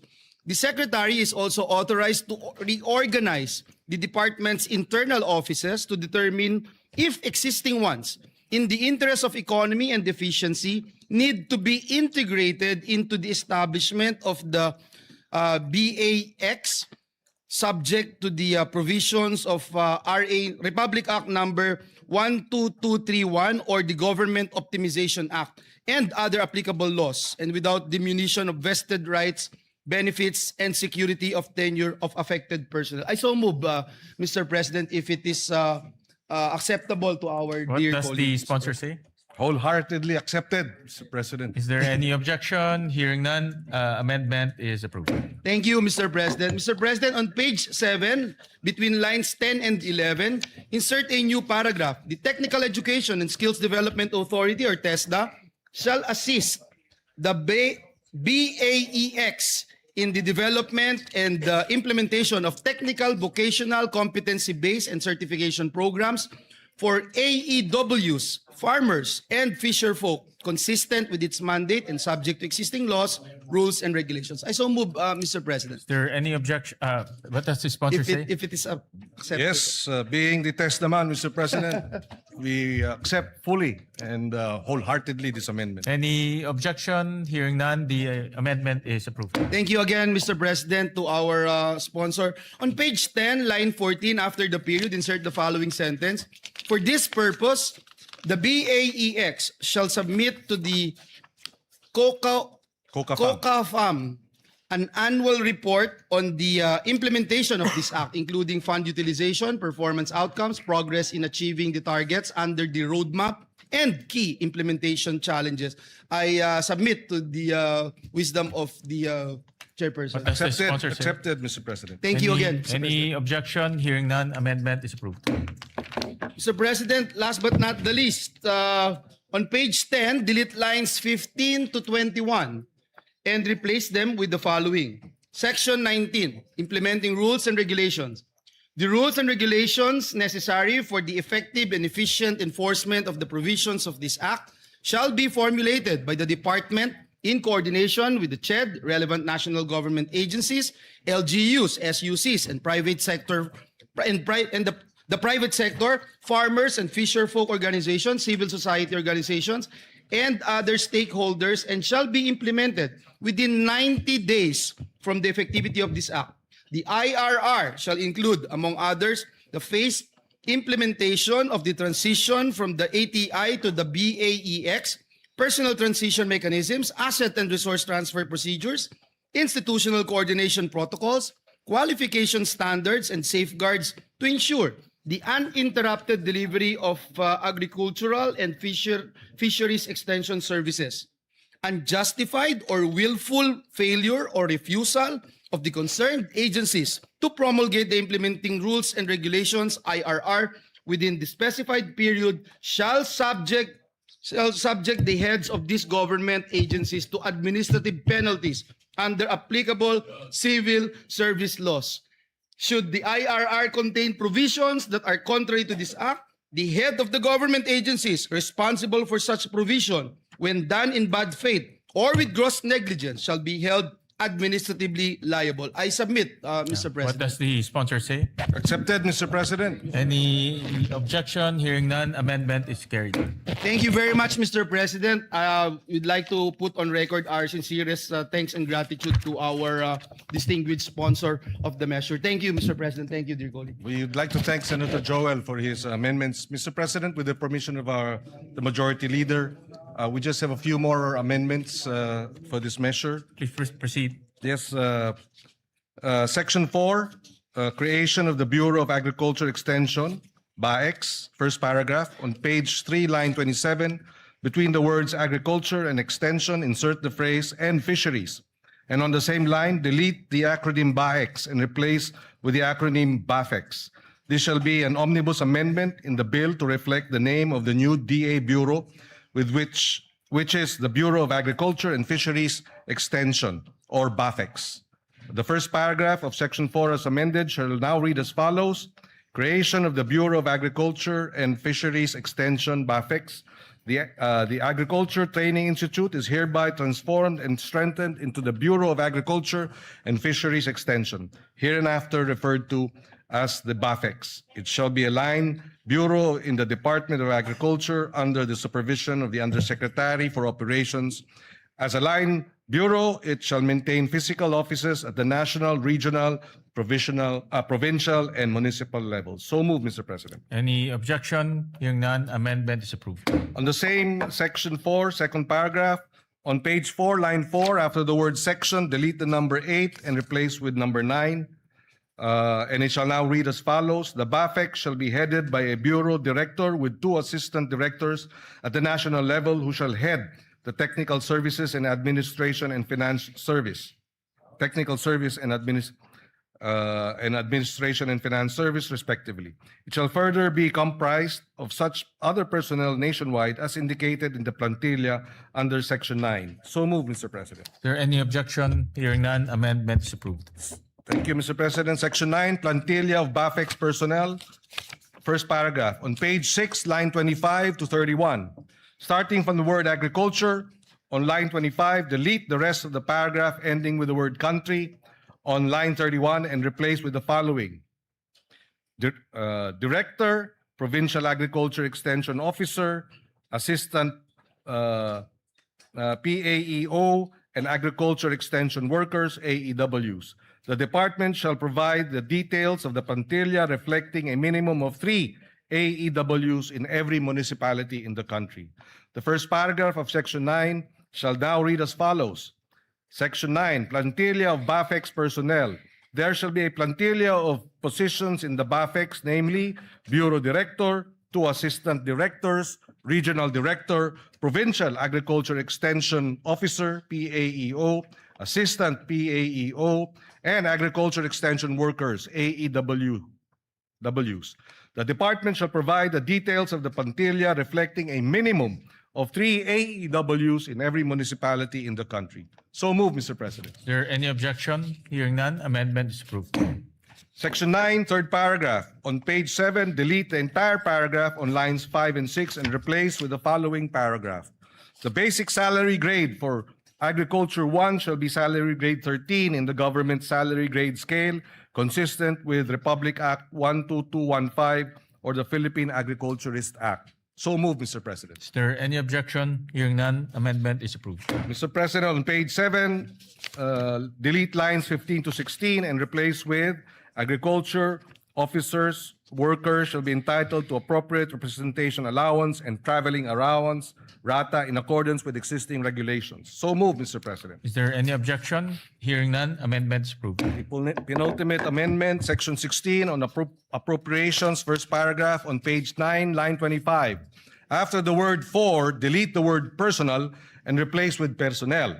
The first paragraph of Section 16 shall now read as follows. Section 16, appropriation for the first year of implementation of this act the amount of 10 billion pesos shall be appropriated for personnel services and operation and capital budget requirements of BAFEX. It shall be sourced out of the total budget of the department. So moved, Mr. Is President. there any objection? Hearing none, amendment is approved. And finally, on the title of the bill, the following, the omnibus amendment approved earlier, the title shall now read as follows. An act strengthening the National Agriculture and Fisheries Extension System to accelerate agriculture and fisheries development, creating the Bureau of Agriculture and Fisheries Extension, BAFEX, and appropriating funds therefore. Subject to style, Mr. President, so moved. Is there any objection? Hearing none, amendment is approved, subject to style. Thank you, Mr. President. There are no other amendments. With the permission of the Majority Leader, I move to terminate the period of amendments. Thank you very much, Mr. President. With that, no other member wishes to make any further amendments. I move to close the period of amendments. Is there any objection? Hearing none, period of amendments hereby closed. Mr. President, I move to approve on second reading Senate Bill number 1991 under Committee Report number 53. Is there any objection? Hearing none, Senate Bill number 1991 is hereby approved on second reading. Please double. Thank you, Mr. President. Move to suspend Thank consideration. you, of the Mr. measure. President. Consideration of Senate Bill number 1991 is hereby suspended. And we'd like to congratulate the distinguished colleague for that. Mr. President, I move, finally, we'll take up one more bill and one sponsorship of another bill, and then we can suspend for the CA. And then we'll take up the other bills this afternoon when we come back, Mr. President. Mr. President, I move that we resume consideration of Senate Bill number 1905 under Committee Report number 35. I so move, Mr. President. Is there any objection? Hearing none, motion is approved. This measure, Mr. President, is for all our barangay health workers. We were in the ground during the earthquake, and we saw all the first responders were actually barangay health workers Correct. helping our people. We promised them, Mr. President, we will pass this, and therefore I would like to recognize, sponsor Senator Risa Ontiveros for their finalizing our amendments on this measure, Mr. President. By the way, for the record, Mr. President, we passed this already in the last Congress. So it's just a matter of passing this once again in this Congress. Thank So you, move, thank Mr. you, President. Majority Leader. We recognize the gentle lady from Panay, Senator Risa Ontiveros. Salamat po, Mr. President. Mr. President, there are no more committee amendments and no colleague has submitted individual amendments for proposal today. So, with the indulgence of the body, Mr. President, if the body will kindly allow, and in the light also of what the Majority Leader has said, na actually round 2 na po ito ng mga barangay health workers sa buong Pilipinas since the previous or 19th Congress. If the body will allow, Mr. President, I respectfully move with the indulgence of the Majority Leader that the body closes the period of amendment on Senate Bill number 1905, Mr. President. Yes, this is actually the second time around this bill Yes, came Mr. to the floor. President. Yes, Mr. And President. last time we actually approved it. Unfortunately, hindi ho siya natuloy. No? So Yes. with that, Senator Erwin is raising his hands. We recognize Senator Erwin Tulfo. Just a short manifestation, Mr. President, Madam Chair, our sponsor. Kailangan na po siguro talaga nating ipasaho ito. Kailangan po dahil ito po ay ang ating pong mga barangay health workers, ang mga first responders. Ito po nakita natin nung nagdaang earthquake sa Mindanao, sila po ang nauna. Ang mga barangay health workers po natin, ginagamot po yung may mga sugat at nag-iikot po sa iba't ibang barangay. Doon po sa Sarangani, doon po sa General Santos City. At hindi lang po sa lugar na yan, kundi sa iba't ibang panig ng ating bansa na kapag tinamaan po ng mga unos, kalamidad, sila po ang unang-unang mga rumiresponde sa mga bahay-bahay. So, ika nga, I believe it is high time that we must pass this Senate bill alang-alang po sa kanila. And it is our way of saying thank you for your service. Maraming salamat, Mr. Thank you President. for that, Maraming salamat, Madam Sponsor. Thank you for that manifestation, Senator Erwin. I believe last night was Senator JV who sponsored this bill. No, kaya ho, That's dumaan right, na ho Mr. to sa maraming debate at sa wakas, nandito tayo ulit para aprubahan. Thank you very much, Mr. President. With that, I move that we close the period of amendments. I so Is there any objection? Hearing none, the period of amendments hereby closed. Salamat, Mr. President. Thank you, Mr. President. Mr. President, move to approve on second reading Senate Bill number 1905 under Committee Report number 35. So Is there any objection? Hearing none, Senate Bill number 1905 is hereby approved on second reading. Mr. President, I move congratulations. Congratulations to the sponsor. The barangay health workers and the Majority. sponsor, Salamat, Mr. Mr. President. President. Congratulations. And to the Senate. Mr. President, move to suspend consideration of the same. The consideration of the aforementioned bill is hereby suspended. Mr. President, I move that we proceed to reference of business, short reference of business. The Senate Secretary is directed to read the reference of business. Reference to business, message from the House of Representatives, letter from the House informing the Senate that on 3 June 2026, it passed the following House bills in which it requests the concurrence of the Senate. House number A389, an act prohibiting political dynasties in national and local elective offices. Referred to the Committee on Electoral Reforms and People's Participation and Constitutional Amendments and Revision of Codes. House number 9466, an act converting the National Feeding Program into a National Nutrition Program by expanding its scope and coverage and enhancing its support mechanisms, appropriating funds therefore, amending RA 11037 or the Masustansyang Pagkain para sa Batang Pilipino Act. Referred to the Committees on Basic Education, Agriculture, Food and Agrarian Reform, Ways and Means, and Finance. Committee Report 71, jointly by the Committees on Basic Education, Agriculture, Food and Agrarian Reform, and Finance on Senate number 2272, with Senators Tulfo R., Pangilinan, Marcos, Estrada, Villanueva, Lapid, Villar M., Aquino, Ejercito, Tulfo E., and Villar C. as authors. An act strengthening and expanding the National Nutrition Program, amending for the purpose Republic Act number 11037, otherwise known as the Masustansyang Pagkain para sa Batang Pilipino Act, appropriating funds therefore, recommending approval in substitution of Senate numbers 87, 219, 431, 902, 1145, 1192, 1207, 1312, 1375, 1471, and 1767. Sponsor, Senator Aquino. To the calendar for ordinary business. Majority Leader. Oo nga. Dahil na rin na.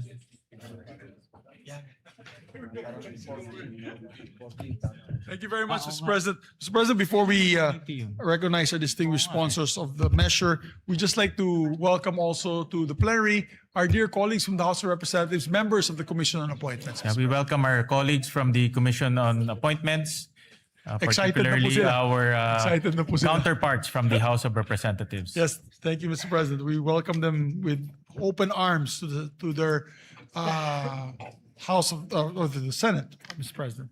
Mr. President, I move that we transfer to the calendar ordinary business special orders. Senate Bill number, it's not in my list. 2272. 2272, Mr. President. I so move. Is there any objection?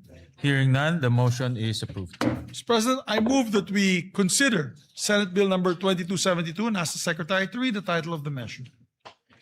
Is there any objection? Hearing none, the motion is approved. Consideration of Senate Bill number 2272 is in order. Under Committee Report number 71, Mr. President. Under Committee Report 71, the Secretary is directed to read only the title of the bill without prejudice to inserting into the records the whole text thereof.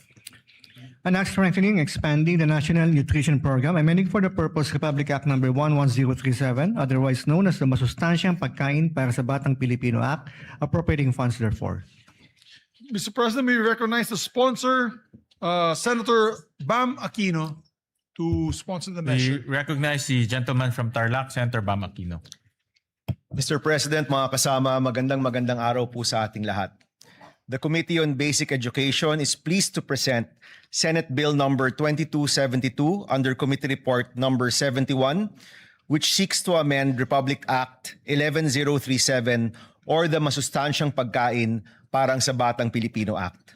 Nais po natin pasalamatan ang ating mga kasamahan sa komite, ang EDCOM 2 at ang iba't ibang ahensya na katuwang natin sa pagsulong ng panukalang ito. Sa lahat po, ng mga pangyayari sa Senado sa nakaraang buwan. Ang reformang ito na para sa kabataang nangangailangan at para sa kabataang nagugutom ang isa po sa nakapanghihinayang po talaga na naantala ng ilang linggo. Mr. President, mahalagang tugunan po ang matagal ng issue ng stunting sa kabataang Pilipino. Ayon po sa ulat ng EDCOM 2, sa loob ng 20 taon mula year 2000 hanggang 2020, nananatili ang problema ng stunting sa ating kabataan. Currently, 26.7% of Filipino children under 5 years old are stunted. Ibig sabihin po, isa sa bawat 4 na kabataan ay hindi naaabot ang kanilang tunay na potensyal. They will carry the lifelong burden of undernutrition. Hindi po natin malulutas ang krisis sa edukasyon kung hindi po natin tututukan ang isa sa mga ugat nito, ang kakulangan sa nutrisyon na nagsisilbing hadlang upang epektibong matuto ang mga estudyanteng Pilipino. Ang ating pong panukala ngayon ay hindi lamang isang feeding program. Ito po ay reforma sa edukasyon, isa pong public health strategy at isa pong hakbang sa pagpapaunlad ng human capital ng ating bansa. Meron pong matatag na ugnayan sa pagitan ng nutrisyon at edukasyon. Ang isang gutom na bata ay hindi makakapag-focus. Ang isang malnourished na utak ay nahihirapan na maalala ang pinag-aralan sa eskwelahan. Ang expanded National Nutrition Program na ito ay tutugon sa isa sa pinakamalaking reformang kinakailangan ng ating sistema sa edukasyon. Noong ating pong unang termino, tayo rin po yung nag-sponsor ng RA 11037. Ngunit sa halos isang dekada ng implementasyon, nakita rin po natin ang mga gap o puwang sa sistema. Our goal today is to bridge those gaps through 3 major reforms. Una po, sa ilalim ng ating bagong expanded National Nutrition Program, magkakaroon ng life stage approach mula sa tamang nutrisyon ng buntis na mga nanay hanggang sa mga sanggol, sa mga toddler, hanggang sa mga school-age children, hanggang sa mga kabataan sa high school. Ibig sabihin po, sa lahat ng essential developmental stages ng ating kabataan, meron pong masustansyong pagkain para sa mga nangangailangan. Ginagawa rin po nating universal ang feeding para sa lahat ng batang nasa kinder to grade 3. Ibig sabihin po, lahat ng mga bata sa kinder to grade 3 sa ating public school ay makakakuha ng masustansyang pagkain. Isa po ito sa pinakamahalagang hakbang at pinakamalaking reforma para tugunan ang krisis sa nutrisyon at sisiguraduhin po natin na tuloy-tuloy ang pag-aalaga. Pangalawa, malinaw na accountability at data governance. Nililinaw rin po ng panukalang ito ang mga tungkulin ng DOH, DSWD, DepEd, NNC, DILG at iba't iba pang mga ahensyang patungo sa nutrisyon ng ating kabataan. Sa pamamagitan po nito, may iiwasan ng overlap at masisigurado na may nakatutok sa nutrisyon ng bata sa bawat edad. Sisimulan din po ang isang Universal Health Record or UHR. Sa pamamagitan ng tama at updated na data tungkol sa nutrisyon, mas madali rin pong matututukan at mababantayan ang paglaki ng bawat bata mula barangay hanggang sa paaralan. Pangatlo po, ang pag-uugnay sa lokal na produksyon. Isa pong pinaglaban din po ni Senator Kiko Pangilinan. Ang pagtugon sa malnutrition ay tugon din po sa kahirapan ng ating mga magsasaka at mangingisda, ang ating food producers. Bibigyan natin ng prioridad ang freshly prepared hot meals at local procurement. Sa pamamagitan po ng diretsyong pagbili sa mga lokal na magsasaka at mangingisda, sisiguro rin po natin ang kanilang kabuhayan. Kaya po yung budget para sa nutrition ay pwede rin pong magsilbing budget para sa ating lokal na agrikultura. Tulad din po ng ating Classroom Building Acceleration Program or CAP-ACT, maaaring bigyan ng suporta ang mga LGU na merong effective na feeding or nutrition programs. Sila po'y maaaring magkaroon ng bahagi ng pambansang pondo upang maipatupad ang mga nutrition program nila sa kanilang sariling lugar. Mga President, Mr. President, mga kasama, ang nutrisyon po ay isang long-term investment para sa ating human capital at ekonomiya. Ang mga batang malusog ay mas may pagkakataong magtagumpay sa paaralan, maging produktibong bahagi ng ating workforce at makapag-ambag sa pag-unlad ng ating bansa. Nagbibigay din ang batas na ito ng karagdagang suporta para sa mga vulnerable sectors tulad ng indigenous learners, mga nasa GAIDA or geographically isolated and disadvantaged areas, mga batang may kapansanan at mga buntis na mag-aaral. Gaya po ng iba nating mga reforma sa edukasyon, inaasahan ko po ang inyong suporta upang masiguro na wala ng batang Pilipino ang uuwi na gutom o mahihirapang mag-aral dahil sa kubukulong sikmura. Simulan po natin ang pag-unlad ng ating bansa sa pinakapundasyon, isang batang Pilipinong busog, malusog, at handang matuto. Maraming salamat, Mr. President, mga kasama. Magandang araw po sa inyong lahat. Maraming salamat, Senator Bam, at maraming salamat at meron tayong ganitong batas para pumalutas po natin ang malnutrisyon sa ating bansa. At maraming salamat at binibigyan mo ng importansya ang kalusugan ng ating mga mag-aaral. Thank you, Mr. President. One of our principal authors and sponsors would like to also sponsor. We recognize distinguished colleague Senator Joel Villanueva. Yeah, we recognize Senator Joel Villanueva. Thank you very much, Mr. President, distinguished Majority Leader. Ginoong Pangulo, distinguished colleagues, it is an honor to co-sponsor Senate Bill number 2272 or the Expanded National Nutrition Program Act, strengthening and expanding Republic Act number 11037 or the Masustansyang Pagkain para sa Batang Pilipino Act. As one of the authors of this particular measure, having filed Senate Bill number 1145, we'd like to put on record our sincerest thanks and gratitude to the sponsor of the measure, our chairperson, Senator Bam Aquino, for pushing for this timely amendments to the law.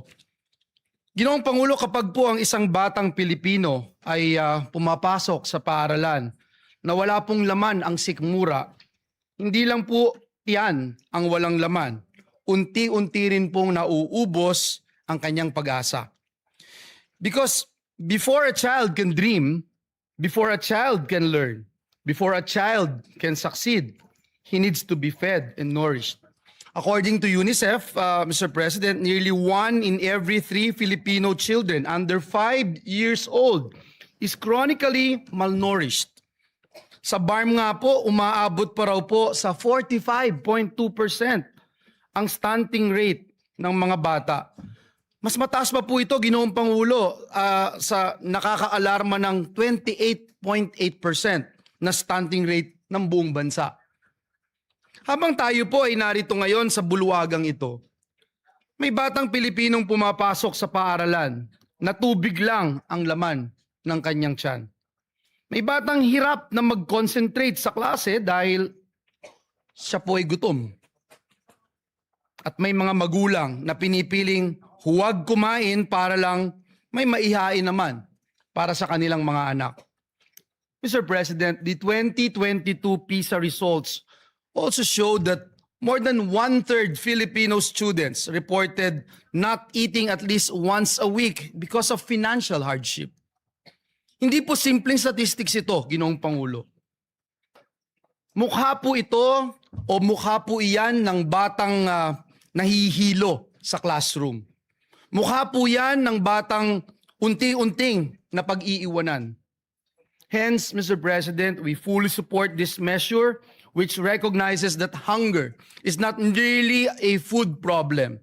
It is an education problem. It is a health problem. It is a poverty problem. Mr. President, distinguished colleagues, the true measure of a nation is how it treats its children. Kung gusto po nating magkaroon ng matatag na ekonomiya, dekalidad na edukasyon at produktibong mamamayan, magsimula po tayo sa pinakapayak ngunit pinakamahalagang pangangailangan, ang masustansyang pagkain. Kaya naman po sa panukalang batas na ito ay laban po ito sa kontragutom, laban kontra gutom, laban kontra stunting, laban kontra kahirapan at laban para sa kinabukasan ng bawat batang Pilipino. Naniniwala po tayo, Ginoong Pangulo, na kapag busog ang bata, mas malakas at mas ganado po siyang mangarap. Mas handa po siyang matuto at mas handa po siyang lumaban sa buhay. At kapag ang batang Pilipino ay lumaking malusog, ang buong bayan po ang aangat.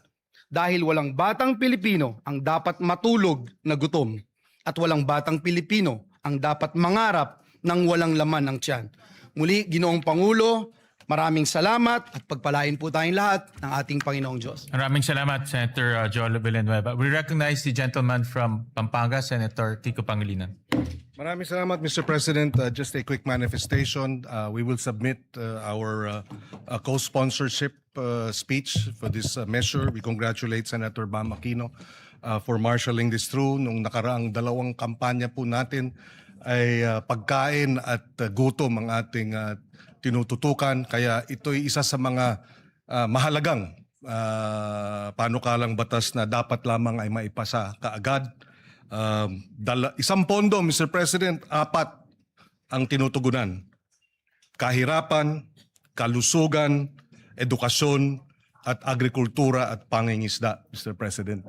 4 ang tinutugunan, 1 pondo, Mr. President. Hindi lang gutom ng ating mga kababayan, ang ating mga anak, pati ang gutom ng ating mga magsasaka at mangingisda na maibenta ng tama ang kanilang ani at huli para gumanda ang kanilang kita, matutugunan din ng panukalang ito. Kaya we will submit our co-sponsorship speech, and we thank Senator Bam Aquino for marshalling this measure.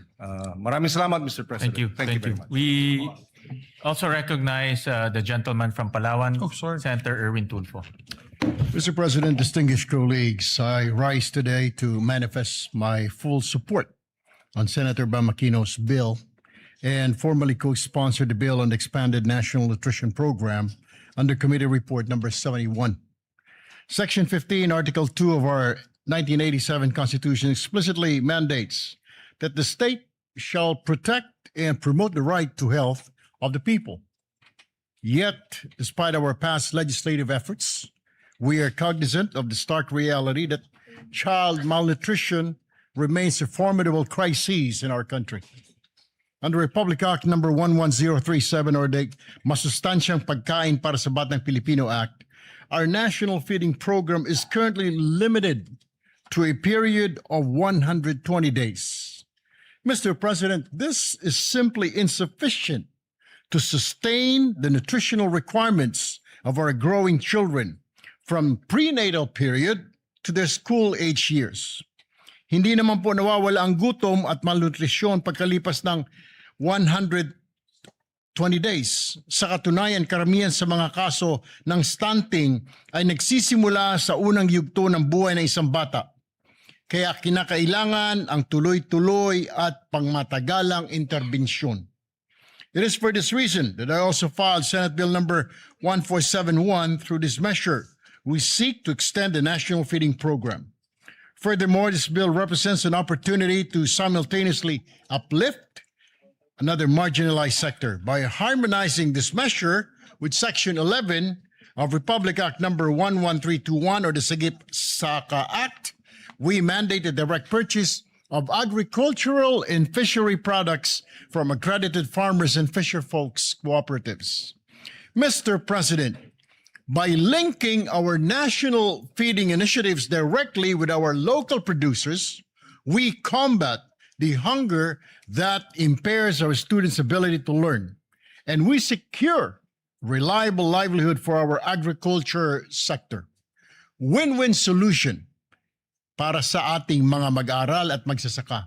I therefore co-sponsor this vital measure and earnestly urge my distinguished colleagues to please support its swift passage. Maraming salamat po, Mr. President.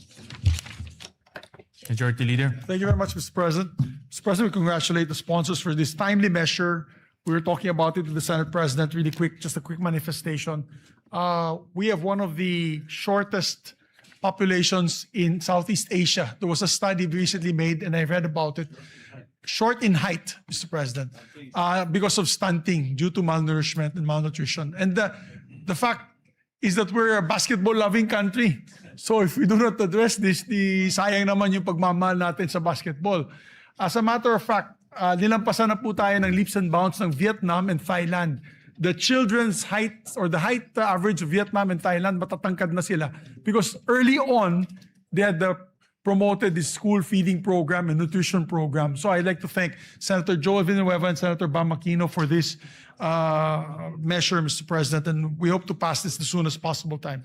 Majority Leader, Yes, with Mr. the just a short manifestation with the intervention of the Senate, Senator Bam and the rest of our colleagues, we managed to increase the feeding program in DepEd to 28 billion pesos.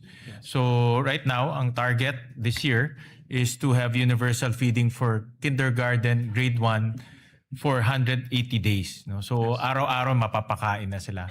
And this bill bodes well with that budget because we need to institutionalize that. No? And kaya timely ho itong bill na ito para ma-institutionalize yung budget na inilagay ho natin. No? Thank you. Thank you very much, Mr. President. We need to do this and act on this measure with haste. Mr. President, I move to suspend consideration of the measure to allow our colleagues to study the measure further. Is there any objection?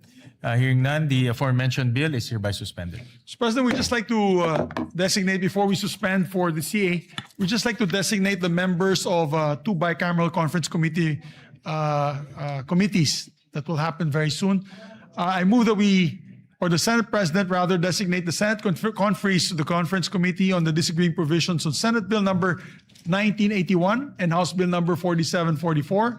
These are the bills on Private Basic Education Vouchers Assistance Act, Mr. President. Is there any objection? Hearing none, the following are designated conferees on the disagreeing provisions on Senate Bill number 1981 and House Bill number 4744. Senator Bam Aquino as chairperson, Senate President Win Gatchalian as the author of this bill, and Senator Joel Villanueva. For the minority, Senator Lauren Legarda and Senator Camille Villar. Thank you very much, Mr. President. Mr. President, I move also that we proceed with the Senate President's designation of Senate conferees to the Conference Committee on the Disagreeing Provisions on Senate Bill number 1966 and House Bill number 6636.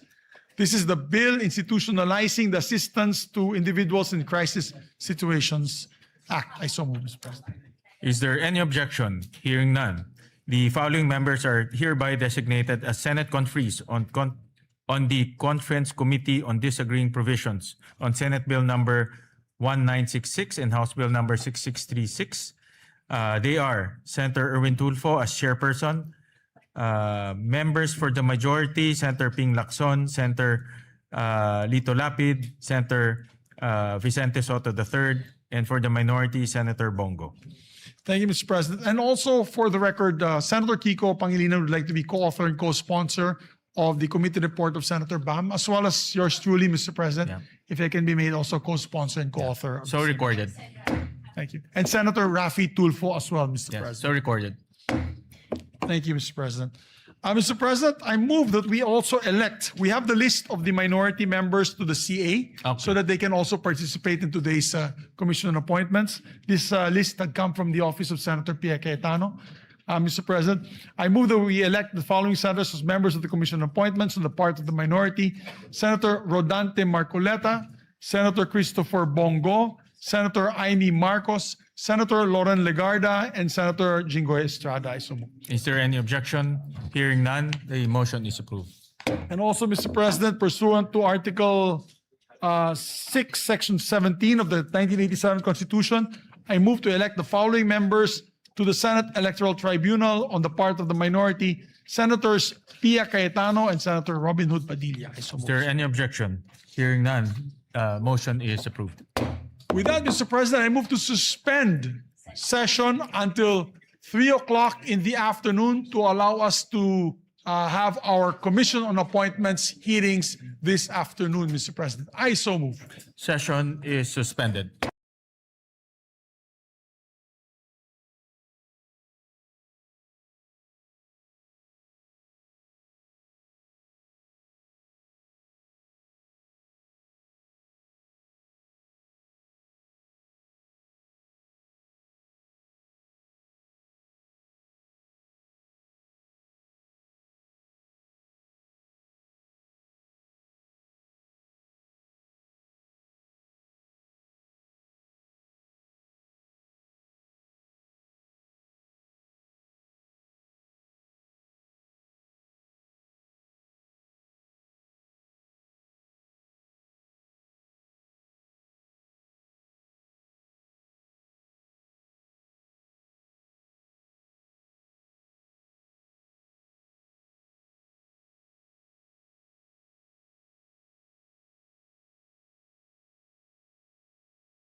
Yung Cayetano petition filed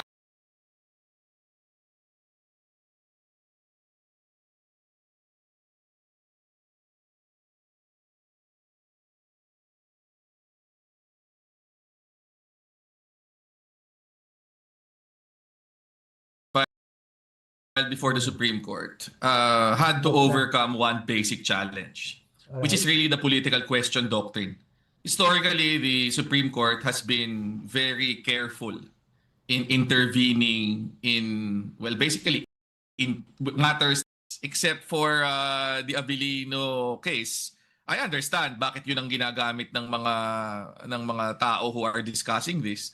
But I think at this point, the entire issue is already moot, considering that, well, this morning, you had 13 senators saying na, well, ang gusto namin presidente si Win Gatchalian, and the former Senate President, Alan Cayetano, has already apparently accepted that outcome. Now talk about the special session called by Marcos under proclamation number 1380. The timing is inseparable from the leadership crisis in the Senate. Cayetano conceded this morning. Gatchalian has just been elected Senate President with 13 votes. Was this special session primarily a legislative necessity, or was it the executive branch providing?